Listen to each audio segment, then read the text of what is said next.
Here we are. Welcome to the RTS Podcast, where we share real stories about values, faith, culture, and entrepreneurship to inspire bold action today and create a legacy for future generations. Today, we are honored to have Albert Scott, a champion of community engagement, cultural competence, and governance. Albert currently serves as engagement advisor for Foundation North and has a strong track record in community development. Yes, sir, that's true. Having previously worked with Auckland Council and Youth Horizons, his journey exemplifies the power of community driven impact and the role of cultural understanding and leadership. Additionally, Albert is the founder of Haddon House, a venture that reflects his commitment to community and cultural heritage. We will explore faith, community, and purposeful leadership and dive into actionable insights that can inspire others to make a difference in their communities. Mr. Haddon House, also have you here. Us. He blew me up.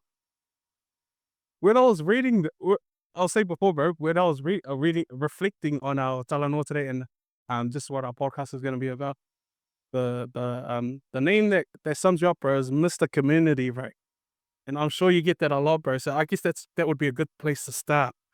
But right off the bat, bro, thank you for being here today. And I guess today is just about really learning who Albert Scott is. People knew he has had in house, but bro, who is Albert Scott? Tell us a little bit about yourself, bro. That's the Christian, bro. Listen, I'm Scott. Yeah, Haddon House is a part of it.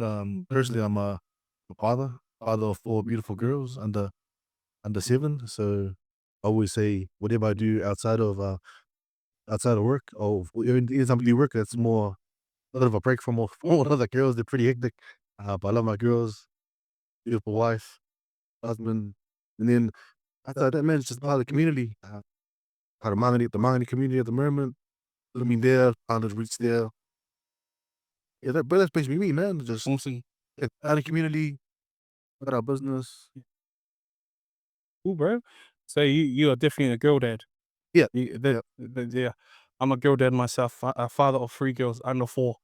I need to catch up to you. Yeah. Need to make enough to afford that. Oh, bro, first question, man. How did you get started in community engagement and leadership? Because I know that you used to be the man at Otara Rec, Oh, sure. the Yeah, plug there. But yeah, keen to learn more about that. that's a third bit. That's funny. People took back in age, but I took back in kgs now. That's a good one. Like I was talking about 30 kgs ago. I was out there, but pretty well first of started there. Like I felt like it's in Rwanda all the way back. Yeah, yeah. Like family's always been out there, so family house has always been there, and lucky blue. Up there, I remember my first ever job out there was in the town center. Yeah. 3 years old, my grandpa used to sell salmon paper.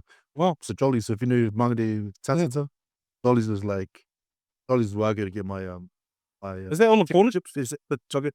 So there's a little cabinet there. My grandpa used to put all his bonuses and Oh, his, wow. What was the pa- paper called? on the Salmon was in the Salmon Times. So, Salmon yeah, Times. yeah. So Wow. back then when people were reading papers back Yeah. then, but he used to collect cans. And he had to deal with the security guard that was there. He was the only one allowed to Okay. get cans. So I used to remember running around like you probably couldn't do it anymore because but back then you could do whatever you wanted. Yeah, yeah, yeah. I remember running around grabbing cans, man, just I'll be the old man, just collect all Yeah, that yeah. stuff. So And cash up, yeah, cash up. cash, man, very cash up. So uh, yeah, it was all that. Growing up. So when I turned 5, headed out to rock school. My mom and dad were able to buy a house, which was cool. I mean, I did all my schooling out there, but um, So what school did you go to? I've never known this. yeah. Oh man, I went to Newlands Primary, Yeah. Blockers Bay Intermediate, and I went to Linfield College. Linfield College alumni, eh? That's the one that I was Yeah. Linfield College. Where's that? Like man, that's how it's between Ruskell and Avondale's. When I was there, not many audiences there. Yeah, that's the same. But that's what I think. That's what was sort of tough for me. Yeah. I look back at it, like because just a lot of it was like around identity, like how to figure out like who I was, not just as a person, but like I feel like as a Pacific Islander as well. Well, that was the buzz bit about, and like just sense of community. All of my family lived out here, like I was gonna say. shit was out here, so I wasn't in school. I was back out south. Yeah. It was a real weird like space because when I was in like Linfield, we're then the Islanders, so I was the I was an Islander at Linfield, Mm. and then when I went out south, of Finchley, it was like this weird like Yeah. thing that I had to like feel when I was That's a weird feeling, eh? Like I went to school in St. Peter's, yeah. but I was born and bred out south. And it's kind of like once you pass my group already, like South Auckland. There's a mentality from South Aucklanders that are hearty South Aucklanders. Yeah. When you pass my group bridge, right, your changes, you're different, eh? Yeah, but it's crazy. I just have to like I've been up in Mount there like for like 15 15 years now, being like One, living here, lucky enough to buy here as well. So yeah, this is my community, this is where my kids are gonna be. 275 house. So really buying into community, yeah, and I think that was a big part of it. And then like you speaking about the RIC, like that was like my first ever proper job where I paid taxes. Like so at the RIC, let's like meet the community there, and I was a fitness instructor, believe it or not. No. Cool thing about the RIC is probably one of the best jobs that I ever had. Because at that time, you got like everyone from that community from outside in the gym. So you had, you had the police station there. You did the police station, you had the policemen working out, you had the gang members working out, you had all the lecturers from MIT working out, all in the same space. So you like learn how to communicate with people of different types of like people. yeah. And this was pre-renovations, of Yeah, the yeah, pools, yeah, yeah. Pre-admissions, Yeah, yeah, like yeah, yeah. yeah, back before that. So Shows your age.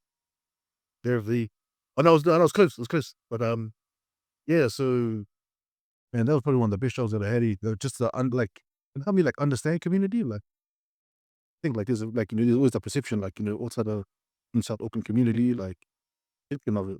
Oh, sitting in there, see all the different types of people that were coming through. It's actually like quite diverse. Yeah, yeah. You think about it, and you have to learn how to be able to sort of navigate. Yeah, me, bro. As a former resident of Otara, because my family house is in Otara as well, and I lived in Otara myself. And funny enough, piece of remember you being that guy at the Rick, getting in the free gym sessions, the concession card, the free concession cards, eh? That unlimited concession. But anyways, bro, like you talk about like that essentially was uh the stomping grounds of where you learnt community. Bro? Do you have any stories around like some of the like people you've met there and like since working there and you still have today, like what were some of the stories and connections that you've been able to make since? Yeah, it's probably like man, well, cool one is probably like one of the counselors for the Monaco one. Yeah. It's probably Oh yeah, she's probably, yeah. come through. Back then, I think I don't know if she's still studying at the time or not, but Wow. come through and wasn't until like also later on, I think like the outside of space really helped me like understand like communication and understand community. But it wasn't until like I got the opportunity to be like uni.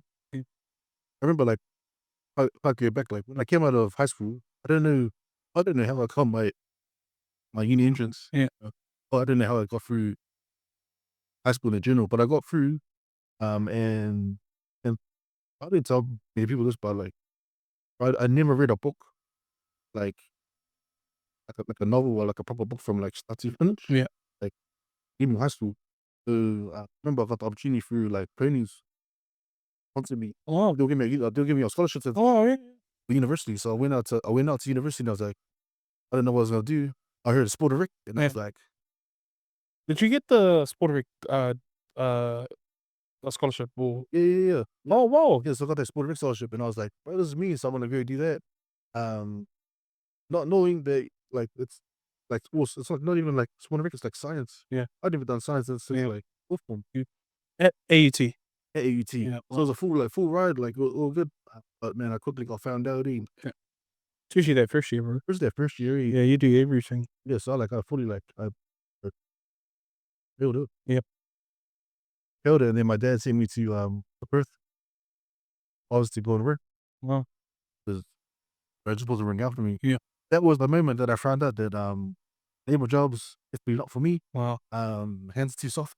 Humbled you, bro. Humbled, Humbled you. how Yeah. can you say humbled me, man? Yeah. Came back, I knew I needed to study. That's when I started. What were you doing in Perth? I was landscaping.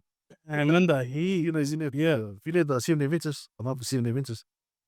Yeah, man, they got a trick kind of business idea, but man, it's hot out there. And then I moved over to prison for a little bit, man, to the pet food factory. They realized, bro, my hands are too soft for those.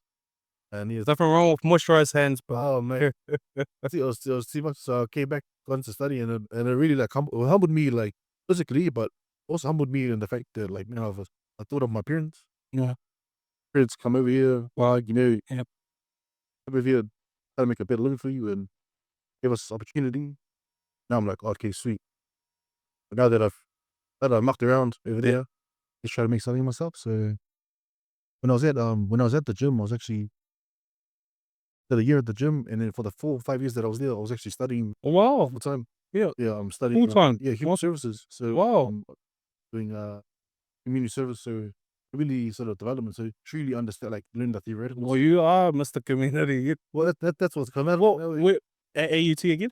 Now that was at AU. Oh, wow. Yeah, yeah. So that was that was an amazing journey in itself. It's just a testimony, like testimony in it, but how I even got there. Yeah.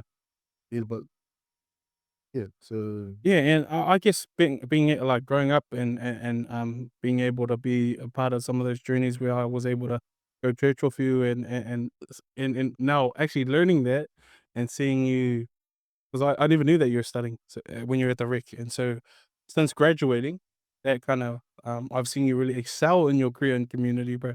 Tell us a bit about that. Like once you graduated, obviously glad to have a family and all that. What was that the start of that journey like? Because that was really from a, external point of view, I could that's a big change, eh? Yeah. yeah, no, it's hey, like we're from like fitness into like work, and the best thing about it was that like got to practice some of like the youth work stuff. So we did a lot of mentoring, like a few mentoring programs that we did out while I was Mhm. working. We were doing like mentoring programs out of Sherman Hillary, Yeah. and study full time at the same time. Beauty about that was that I got to take these theories that I sort of learned Yeah, and apply it. and apply it, like see if it actually worked or not. When I when I finished the degree, I was like, the degree allowed me to go into like sort of management, which was cool. But in my mind, I was like, no, I really want to go like and excel, understand this whole thing. And it's one thing that one of the university guys said he seemed to be is, about to like change the game, you got to know the game. And in my mind, what he was saying was, in my mind, how I took it was, I have to actually understand the whole ecosystem first before I can actually try and change it. So in my mind, it was from grassroots all the way up. So instead of trying to find like a role where I could have, I went like right to like the grassroots, so right to Hit Horizons residential him.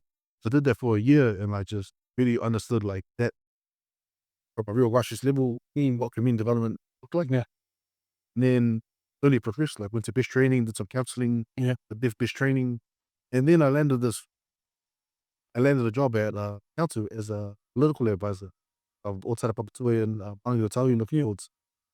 And how that came about was my wife got pregnant yeah, at the time, and wife by trade is an accountant. yeah. She does heat work. She she basically goes, "Okay, this is how much you need to earn for us to survive." I took their number, I chucked it into Seek, and I applied for every single job Yeah, wow. in their bracket, Yeah, and I landed like I don't want to say the weirdest job, but I landed an interim job as a local board advisor, yeah, and that really I think that really set me off to where I am now. Like it really grew me up. yeah, yeah. Because that's kinda like you went into jobs where it was community and then into local government, which is a whole 'nother beast. What was that just 'cause I as a former employee of Auckland Council, the kind of, mechanics of it all, what was that like? But like and my wife knows this. the first, the first, the first week, I think the third day, I came in crying. I felt the biggest imposter syndrome. I Yeah, went into a meeting and I did it like it was speaking in like abbreviations, like yeah, letters, and I was like, "What's going on?" And like they're like, "Do you understand?" I'm like suddenly going, "I have no idea what the heck is going on." But me, I'm just like, man. Honestly, I'm a hustler by trade. Like I will figure it out. I got through college without reading a book. I'll figure it out. yeah, But I got to a point where I just couldn't figure it out. I actually had to like sit yeah, down and like learn the craft or learn it. yeah. And that like Did you have to ask for help? or I had to ask for help. What was that like? I was basically I had some really good mentor. Yeah, Yeah, obviously like the council in like the all of that policy space at the time or the local advisory space at the time.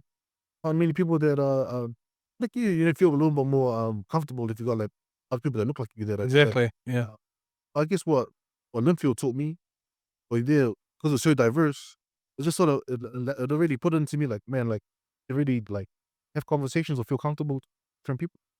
think it was more of a, rather than a culture thing, it was more of a pride thing for me. Yeah. I think so having to ask for help, sit down and learn right from the bottom and like learn my way, like Mm. learn all the policies, like, all that stuff, Yeah. and being able to give like really good advice. Yeah. Well, at the time, my job there was to give free and frank advice to local board members. Yeah. Being able to, So you were advising the board members. yes, so behind the local board members, yeah, and like it's a missed opportunity for a lot of people, to be honest, like to really understand like who your local board is and that how that they have. Course.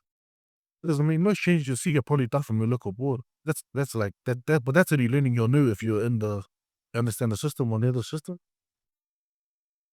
Yeah, but that was like such a blessing to be in a space where you could like give advice. I think having the knowledge of community or being from the community, that puts a whole different spin on your policy advice or advice that's being given. Yeah. Lose. Because in those spaces, they look at like a gap analysis. Yeah. They'll go, we'll put this for your community from like, Based on the stats and based on the stats, and yeah. like, I remember sitting in a room and like, we're talking about a party and it's like, the best fit for this place from gap analysis, that means it. And now we're, Oh, in Augustin. That's to the Heights. I sit there and I was like, oh, there's for legal, like, understand what you're trying to say, but this is not gonna, Yeah. oh. Were you a part of the advice when Mangere brought in the speed bumps and bike lanes? So I got the funniest story about Fetty. It's surged up. And I was so originally was interview for the Mangere Sahu local board. And I didn't get it. But I remember in the interview, because when I went into this, I didn't know what a local board was. Yeah. So I was just going in there like, I'm just gonna win this. You get paid, man. So like, what do you think about or like, what do you think of like things that have in your community? When I start bagging the the the bumps for free. Then I see that now. Topic for everyone that lives in Vancouver, bro. Yeah, I'm telling you, it was like, oh man, man, this was just so like, you can't get through and blah blah blah. And everyone's like creative, like you know what that does? It shows how creative marketing is. How creative cooking now? Like, yeah, it's unbeaten. Okay, how we able to fit our cars in that space. It's dark there. But I'm in an interview. I'm talking about it, and at the end, I asked questions. Oh, so what are some achievements that Mind the Tongue local would have achieved over the last 7 years? Well, actually, this speed bump she was talking about, they did one of our biggest achievements last year, and I was like, oh man, I got this job, I'm out. But they respectfully declined me for the job. But then they called me back for the outside of Papatui local board job, which is cool. But yeah, no, for this houseman almost told me. Almost ended me. They've almost ended every resident of region and every road that borders that. There's been a lot of controversy around those decisions with the local boards, and I think going back to what you said, that people really knew the system and how you can actually voice your opinion.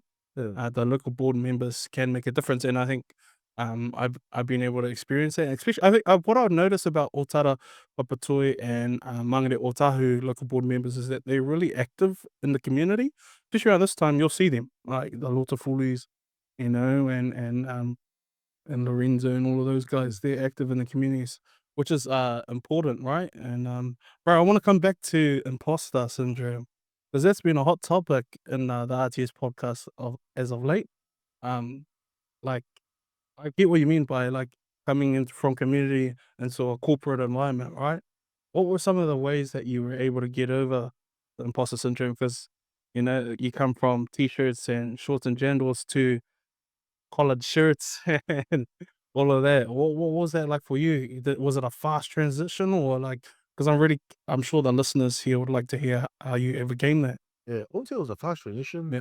I feel like it was a lot of learning because I felt like the imposter syndrome it's just probably different from other people. Like other people might like have the knowledge and understanding of the system. I feel like an imposter because of the identity. Yeah. I felt like I don't know. I felt like that fell down on me because I didn't have the understanding. And like I had real strengths in community. They wanted, but I just lacked the political acumen and just the process stuff. Just stuff that's easy to learn. Yeah. Yeah. And they're like, oh, hard to learn community. It's not easy to process. Yeah. Yeah. But I think like just being able to figure out what my weaknesses were and learning, understanding it, and it's really confident in yourself. Yeah. I think leadership is a big part of able to keep up that. Like having leaders that are able to empower you to like step out and speak in those spaces. To be honest, I was super lucky that I had even though the bureaucracy was what it was at council, the board that I was serving in my community. Yeah. So, like I had the Lotus fully and had like me and the fish when Yeah. so like he was there like at the table, Yeah. Abu, Yus and Nick Douglas, Harry, before like all those guys like you said, they're always out in the community. I guess so, like, just being able to have the opportunity. That's one thing to have the opportunity. I guess other thing is to take that opportunity and like build it. So I think a big part of it for me was just upskilling and training, Yeah. but also just like what helped me through it was just leadership and help me figure out. Having those mentors around Yeah, you. leadership Yeah. around you, like just like like helping you feel confident in your advice of who you are. Because I think by year two, I really felt like I was there for about 4 or 5 years. I think after year one, year two, I really felt like I'm able to like stand here and go toe to toe with some of these guys that have been here. Yeah. Not argumentative way, but just really just being like, "Don't say this isn't right, but here's my opinion." Yeah.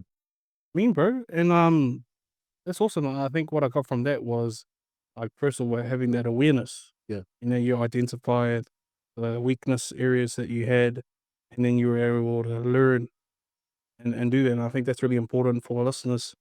Really to like some people don't have that awareness or shy away or run away from like their downfalls, but you kind of saw that as an opportunity.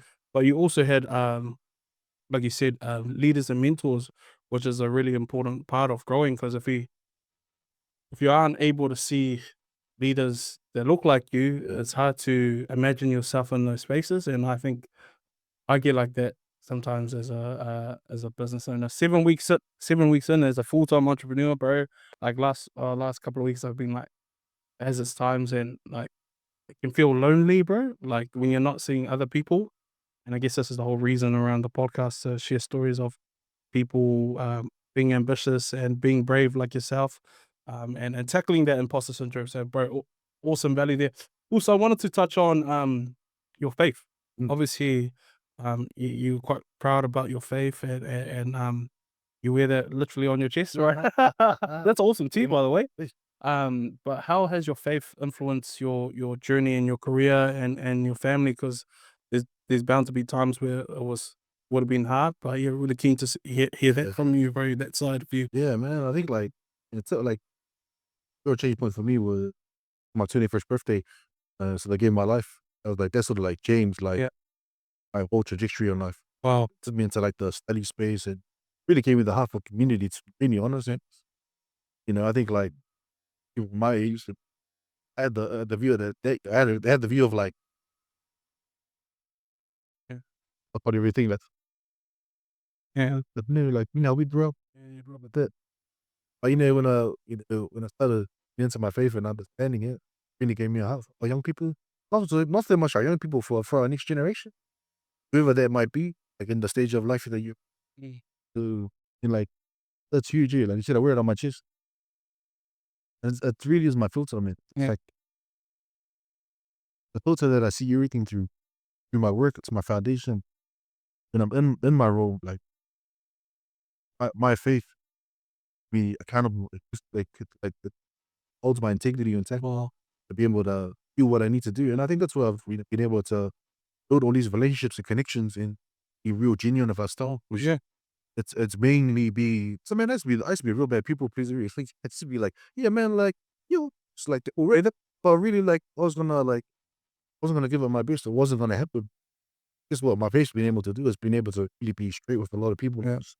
And I think they appreciate that. Like being able to be like, what? It's not gonna fly. But do it in a way where it's not like posed to Yeah. him, but it's really out of love. And that's probably the key thing is like it really did like up in my heart to like just give me this only like value based thing. Like man, I love and what they were able to be like. a church, like, Yeah, have those it has foundations. its foundations, like, you know, it just became a language just became barrier for me.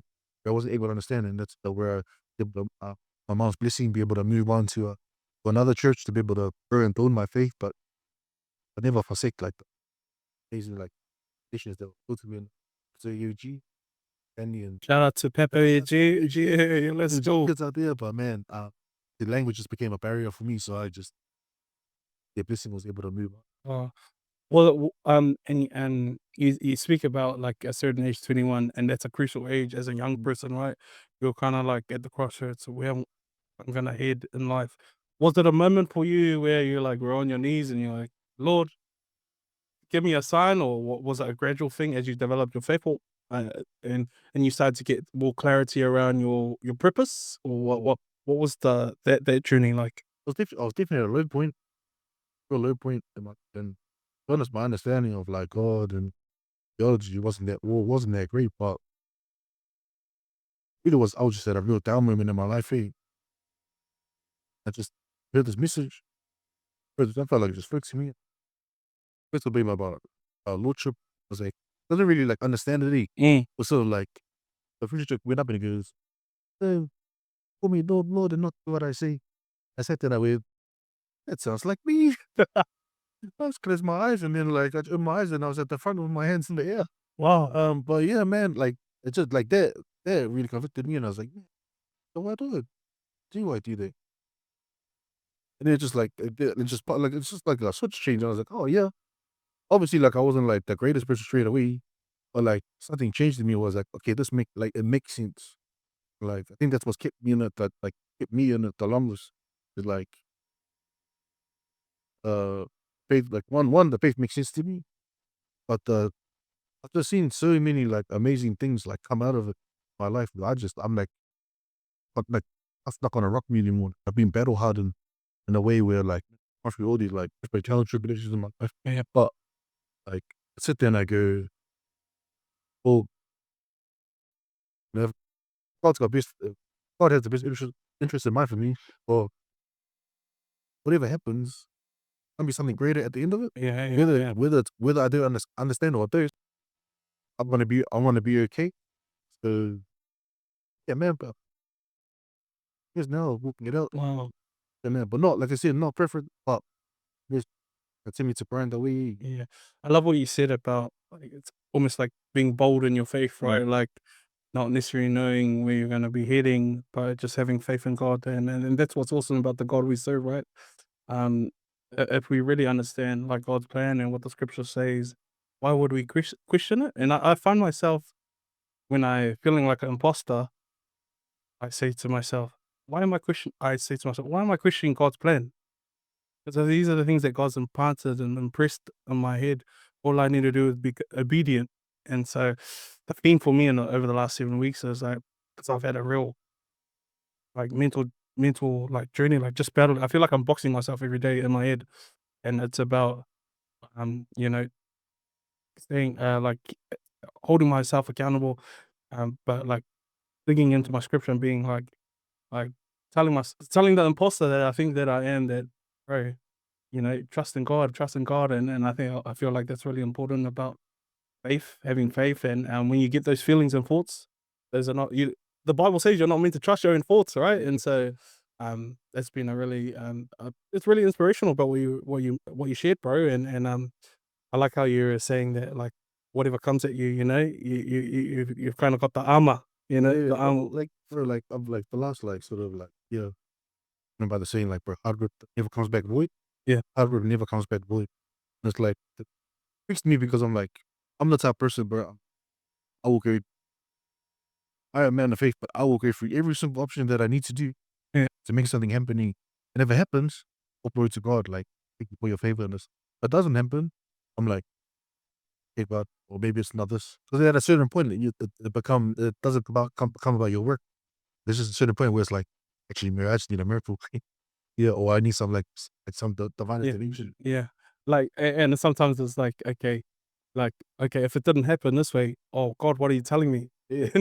What are you telling me? Okay, is this the hardship that you're prepping? And I think what I've been listening to with like a lot of people I've been having discussions with, it's like when you're going like when you're going through hardship and going through like all these things, it's something that's going to happen, and God's preparing you for something. So, bro, just an encouragement for yourself too. Like over this, it's been a big year.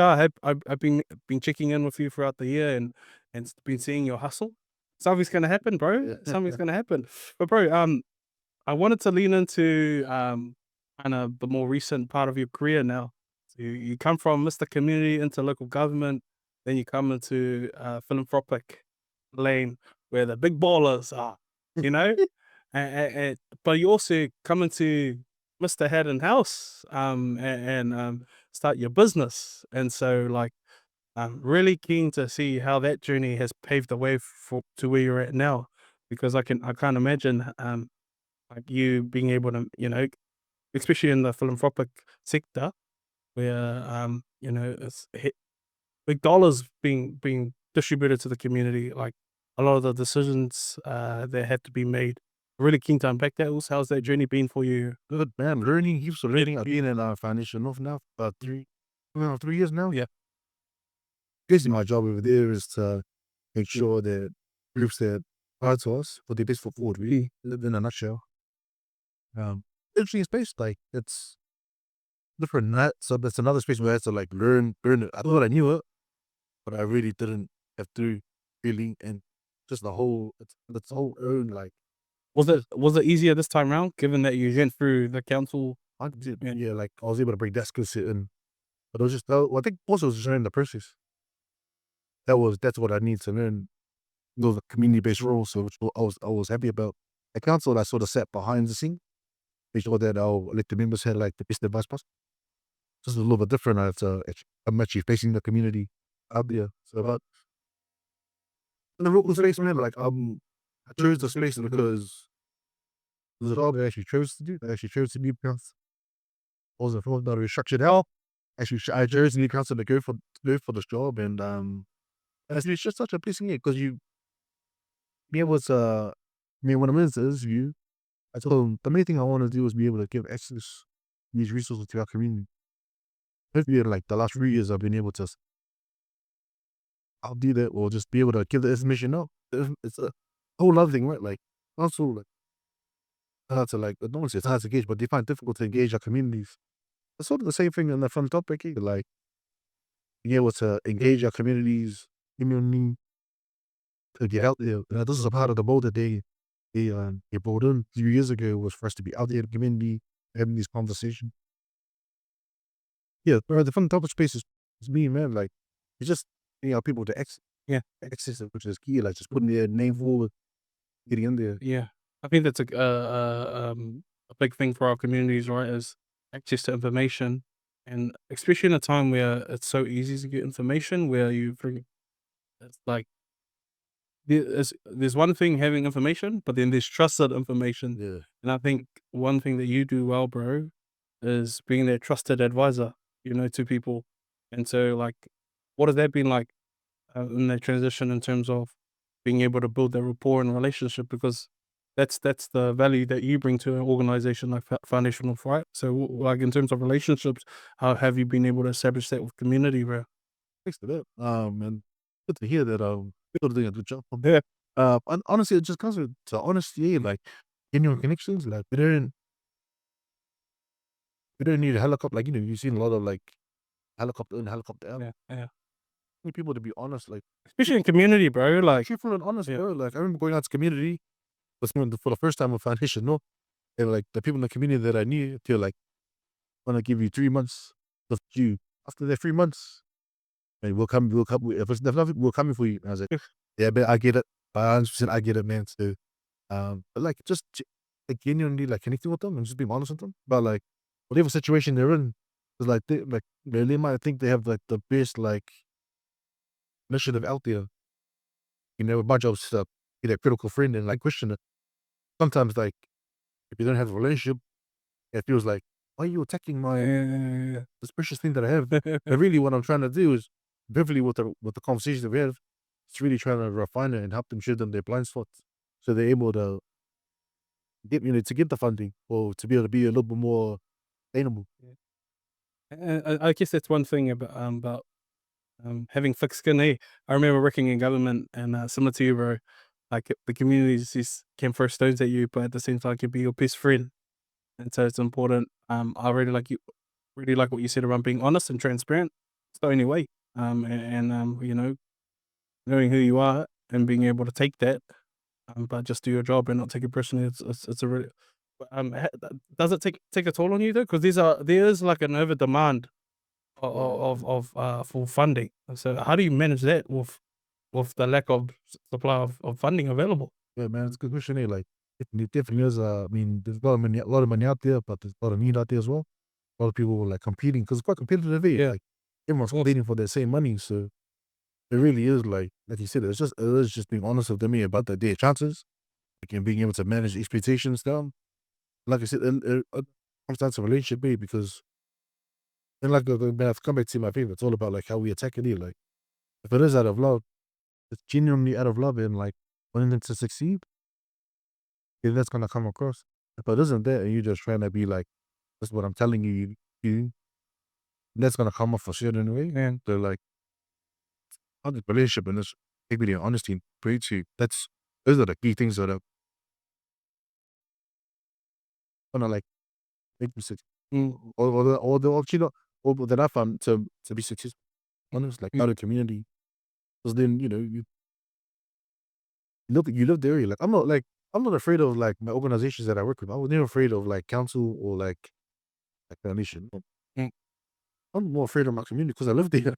Like like you get like yeah, It's good, bro. It's good. I think it's important. Like integrity and those values are a very important part of business and community organization. So, and you'll get called out.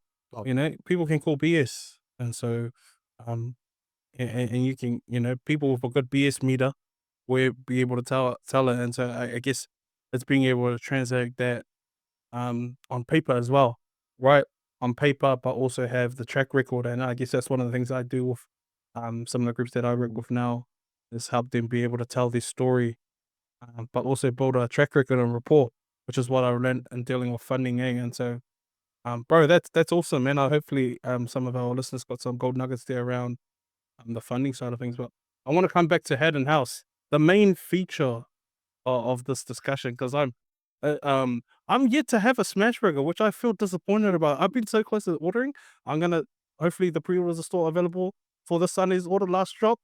So I'm gonna commit myself to purchase one right after this, and I'm gonna put it on my story to show that I bought. But really keen to hear how Haddon House started, bro. yeah, man. So my thing was like I want to retire. Or like I told my wife, man, I want to retire by 50. Just have like Let's go. just have like a food truck and just like roam around. Yeah.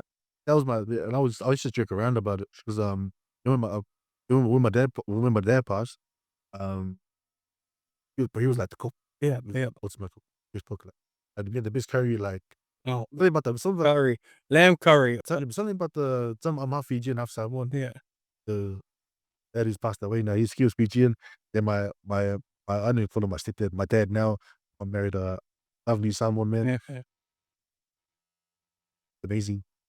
Them to teach the kids that they've got two grandparents or two grandfathers. That oh hey, yeah, I think I get it. Understand. But anyway, my dad was an amazing chef. And when he passed away, I never cooked. And it just felt like, man, he like just their blessing just like sort of came over, and it was almost like therapy for me. Yeah. Learning how to cook, oh, the same flavors, and I just didn't realize I had the skill until like it was almost like a working, dormant thing of working, and I was like, oh yeah, Well, you have to learn how to cook when you become a dad. oh that's it. Like so now I'm cooking every day. Me and my wife, yeah, me and my wife do a 50-50. You're not gonna trip me there, make that thin. Oh yeah, so I been learning how to cook, and then was doing all that for a couple of years, and I just sort of tricked around with the idea, but in my mind I was like, see. And then the chance came about that we take a bunch of like young people the sports camp down in Mata Mata. Ah, You said we there the camp yeah, yeah. sports camp down in Mata Mata. Yeah. We're part of a team called Earn that I've been with them for about 15 years. Their team probably managing for like helping management leadership for like even like 10 of this year. And every year, like we tell young people is like early. We have financial issues plus early so we can try to sort it out. Every year these kids come to us the day before I can't come because I haven't got money. And we're on the phone calling our mates, hey, can you sponsor this kid, sponsor that kid? Because we know like the benefit of it, right? Being able to come down and compete down there. It's always hear the word, but um, one year I just had it. I was like, nah, you know what? We're doing a fundraiser. Mhm. That's it. We're doing a fundraiser. I want to sort it out. And the idea was we're gonna do 4 weeks of fundraising. We're gonna sell these $140 platters, and it's sweet. And for these platters, like this before I really understood anything about business and margins and all that sort of stuff. This $140 pack, like, she was probably worth like maybe like $250. It was like 4 burgers, a whole rack of shrimp ribs.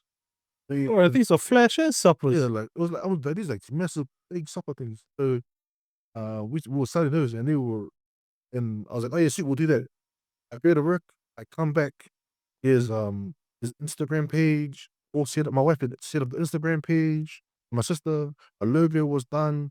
We were all already set, so Haddon House had set up after the first line. Well, where did the name come from? Just a street. Oh yeah, street name. So Yeah. just like in our family, when we refer to people's houses, we didn't refer to Oh, the Andy's house. We just yeah. refer to about the streets. Yeah, yeah. We're going to Haddon House. So Yeah. we're like, oh, well, we'll be super creative and call it Haddon House. Yeah, that's such a good name. It's catchy. Yeah, well, it's catchy now. But yeah, no, but it was real cool. We got like, I go to work, come back, review the first week, and be mindful. I don't know anything about social media, to be honest. Yeah. I'm on there to like just When was this, bro? Like pre-COVID? pre-COVID. Yeah. Pre-COVID, yeah. I think 3 years ago. What was it? I can't remember. COVID is just like, I bucket, put that in my mouth. Yeah, it was about 3 years ago, I think. But so I go to work, I come back, that's all done. We do the first week, but like close to 1,000 followers. I'm like, I'm just asked, is that good? I'm like, I don't. Yeah, Is that that's correct? crazy. After the 4 weeks, we've got like probably about 3,000 followers, Oh, and like, and I'm ready to okay, so it's finished. And I was ready to we're ready to cut off the yeah. How much did you fundraise? like what 3-4K Yeah, yeah, yeah. something like that. I can't Yeah. remember, but over the 4 weeks, I remember just sitting there going, we're like, oh, what do we do with the page now? We're ready to just shut it down. I mean, we just keep getting people asking orders. Yeah. And I honestly thought, Was this when you had Bucky's secret sauce? yeah, yeah. So that's when I started. Oh, no, yeah, that's when you had Bucky. What thing was I thought I was at smoked meats at the time. Yeah, So yeah. like low and slow barbecue Yeah. thing. But Yeah, yeah, yeah. yes, see some of your stuff, man. Yeah, hey, we're gonna bring those out soon. But I thought the ribs would be the hit, and that was like, I was baking like my Haddon House to be like a rib focused. But if it came about that, like the people just like the burgers, like really like the burgers, and I was like, okay, cool. I've been there. That was like a whole 6 month journey of like me like refining it, understanding it, like understanding what like let's see, like Wait, the weights. sound like a real nerd now. Like my goal with it was to make sure that when you take a bite, the first bite tastes exactly the same as the last bite. Because you know when you have like a big burger and then like you like end up with like a bun at the end of it. That was one of the goals. And he's like, he's hungry. Yeah. I did, man. Just the waiting of it, like what kind of cheeses, pepperoni, like horseradish, Yeah. all that stuff. Like and like what is it like? That's the topic. Like when it's the top of your belly, like what does the taste like? Does it leave a salty aftertaste? What does it taste like after the first half? Dude, we'll do all that stuff, like the research and development stuff of that burger, just to get it right. I think we got it where we want it to be now, but that was like a 6 month sort of dream scene. What the yeah, that's the Haddon House Yeah. hash burger, which is a little bit Right. different. That's the origin story of Haddon House, and now you're at a point where like where you're dropping like quite like every few weeks now, doing pre-orders. You've developed a system, like a Yeah. system to make it easier on yourself because there's like you guys get sold out regardless. So what has that been like in terms of learning the business side of it and developing the systems and processes? That's quite be interested to hear that. It's crazy, man. Like I don't know, I'm not sure if anyone was doing like I know people do like pre-order like the baking stuff, but I remember people doing pre-order like burger meals Yeah. way out there. So I didn't feel like we were like it was cool. It was like other people are doing it now. Yeah. I just kind of like figure out the process. And then honestly, it's us like we were still manually like typing out everything. And it wasn't until like one of our cousins came over from Australia, and she goes, "Oh, what's in your TikTok? Oh, what's in your Instagram business account? Yeah, monetize. Yeah. I was like, oh, I don't know. I don't know. And then so my wife does all the admin. Haddon House is like, as Al is like, my face might be at the front of it, but Yeah. nothing work. Not Haddon House does not work without my wife. Yeah. Running everything in the back of the house, being like, I bounce everything off her to make sure that Yeah. it's all good. So, but yeah, she came up with the system. She had a system, and then like just really good advice from people, just being able to help us get, oh, actually, more efficient if you do it this way. Or somebody will pick that up and take that on. So, Yeah. first, it's been interesting. I trust model because like Yeah. you're basically saying, hey, a pre-order, we'll get the stuff, come in, and you can get it. But majority of the time, man, like we haven't really had any hiccups. Like, don't try to do us out of any food. Yeah. I was gonna say, like, with product and service business, like you guys are selling food, there's often those critics, right? Have you received backlash or No, man, like from any haters out there, bro? I actually recently saw there's a Modi chick on TikTok that does like fried bread, like really good food, and she's gone viral. Her sneaky or something like that. or And then there was someone that commented on it. man, I didn't know the full story about it, but I heard I just searched it up before because people were talking about it. I'm not too sure what happened there, but like there's only one time that like I really got upset. No, but we know on TikTok. That's something that we're sort of working on at the moment. With we go on TikTok, or we probably will. Just telling me like being a content, like trying to do content. Like if you're not doing it full time, man, that's like I don't see like all the content creators, man. People just think they do videos, but the one time like Bro, especially your skits, mate. Bro, there's some really good skits that you do. sick for people. Yeah. Like, I like but give it up to these guys, man. They just like Shout out to the influencers, yeah. you see, man. People think they're just like they're mucking around, but it is not. And they are hard workers. Um, yeah, no. So we had one of our community do and she gave us a great review. Awesome. I hadn't read it. I hadn't looked at the comments. I started looking at the comments and I was like, "Look, getting so mad." I was about to like people were like, "Want a real smash burger? $20." This is the price change. When you did the price change, eh? I remember this time. Yeah. And like also like those people like, look, it was just this like, make sure they're going down. Like, what I spent on what I bid at McDonald's. McDonald's did not kill. But and I was so pissed that I just like going on and going, here's the address. Roll up and let's check. Roll up at AA Park, let's go. But man, it's just luckily my wife was there. She's like, just like, yeah, look, you're like looking at order like this, like all percentage of like people that are saying the same thing and charge you burning. Even this Paget burger is giving me amazing reviews, like little that and back on that. This was good hit. I don't know if my tip I'd have to like not look at any of the comments. Because you had like the purest of like smash burger guys. Our smash burger is like a hybrid smash burger. Okay. Because we use a wet seasoning rather than like people with a dry seasoning, which is it was because they're wet seasoning, if you smash the whole thing, like lose all of the juice out of the burger, that's a half smash. It's not a smash. I don't know if you read the rules on smash. But usually a whole bunch of people will like just get different. I go, I don't know, I was just sitting there going, But there's the trick with smashing a burger, right? The trick with the thing that's always key about smash burger is the heat when you squeeze it, right? And there's a chemical reaction that happens. Let's get into the science of that. But can you share more about that? Like, what is the actual process when you're actually cooking and smashing it? yeah, we're smashing down like this, a whole system method which you get out. And I was always my mate, I wish Gaines Burger. Yeah. Gaines Burger Club, shout out to Gaines Burger Club. Let's go. Yeah. He's amazing. I was watching him like in his technique.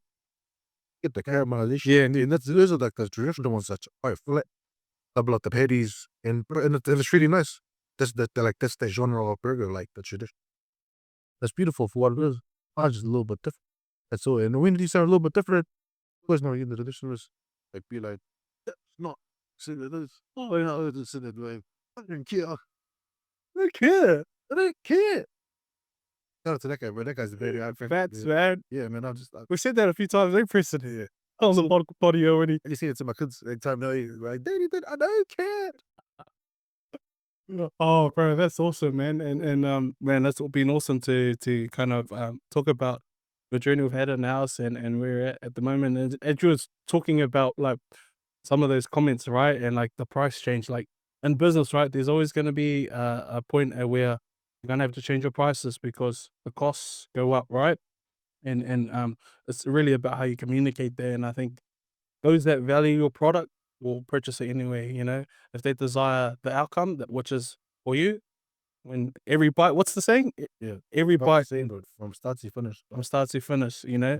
And because you're being able to build a reputation in the brand and a product that delivers that outcome, people will buy it regardless of the pricing. So um I'm still gonna I'm saying this I'm gonna do the order right after this to make sure I get my first smash burger from Bucky. Bro, as we wrap up our potty, man, I got some heavy questions for you. Um what's one thing you wish you knew when you started your career? Probably, probably like how important education is. Like, I think that probably like, it'd probably be that I'd be a lot further in life if I sort of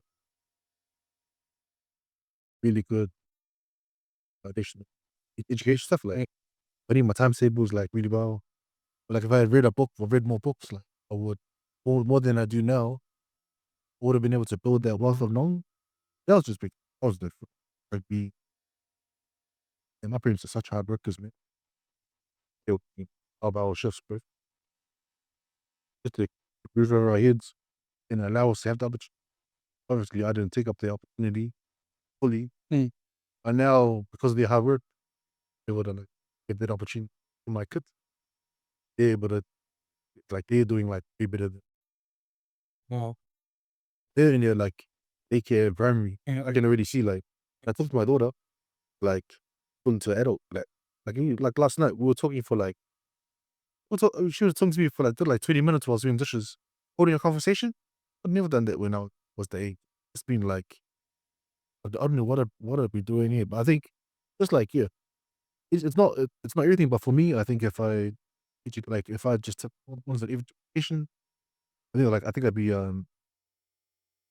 knowledge. I don't know if not knowledge, but I think that'd be because hearing and just understand a little bit more. yeah, that's awesome, bro. And that's yeah, I definitely agree with you, bro. And lastly, what's a legacy that Albert Scott wants to leave behind? But, um, Or what yeah, or to flip it, or what is something that you want to be known by before you leave this earth? yeah, basically that just a faithful man of God, good husband, father. Like just like in terms of like me out of community, uh, we were able to collaborate. Like I'd hope that when by the time that I leave, people would have a really good understanding or like have that mindset that enough food on the table for everyone. There's a way of doing business and a way of communicating with people. It doesn't have to always be about greed and or Mm. bottom line. Yes, you have to worry about your bottom line, but and like about collaboration, the one that also is out of stakeholder, like I was saying, the collaboration over competition. And I'm personally on my stuff, doing stuff.